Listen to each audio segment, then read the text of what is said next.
Баршаңызға сәлем, Ерек арнасына қош келдіңіздер. Катарда 18 желтоқсанда футболдағы ең бағалы кубок ойнатылды. Бұл кубоктың тарихы соншалықты таңқаларлық, ол туралы кино түсіруге болатындай.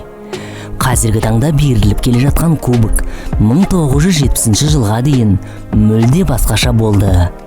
1928 жылы FIFA президенті Жюль Реме барлық континенттердегі ең үздік команданы анықтайтын уақыт келді деп шешіп, 2 жылдан кейін Уругвай әлем чемпионатын ұйымдастырды. Бірақ жеңімпазға не беру керек?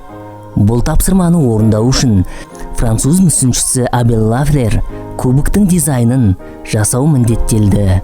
Ол идеяны грек мифологиясынан алды. Лафлер жұмысы жеңістің қанатты құдайы Никенің басына 8 қырлы тостағанды ұстаған мүсіні болды.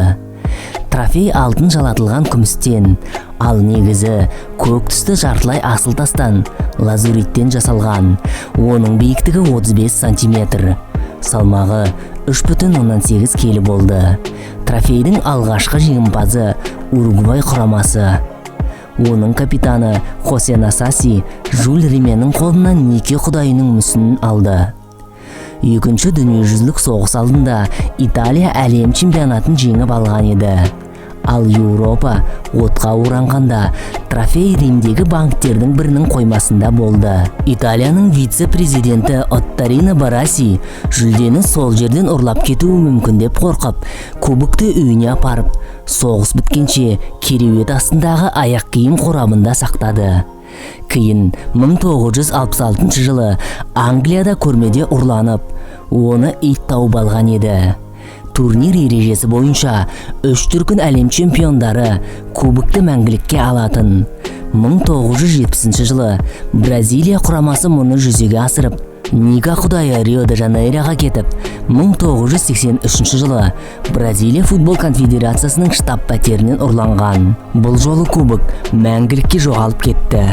1974 жылдан бастап чемпиондар ресми түрде футболдан әлем чемпионаты деп аталатын жаңа кубокпен марапатталды. Оның дизайнын әзірлеу байқауына 7 елден мүсіншілердің 53 жұмысы қатысты. Итальяндық Сильвио Гаццаниги дизайны жеңімпаз болып таңдалды.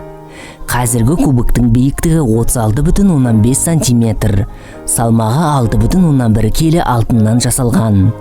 Оның диаметрі 13 сантиметрлік дөңгелек негізі бар. 2 қабат малахиттен жасалған.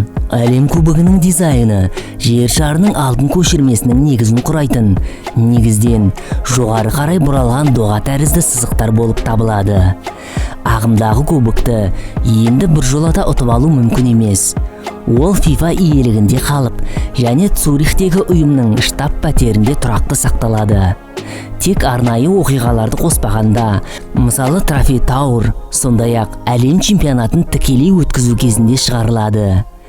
Әлем чемпионаттарының жеңімпаздары енді әлем чемпионатына тек финал күні ғана қол тигізіп, алтын жалатылған қола көшірмесін тұрақты иелену үшін алуға мүмкіндік алады.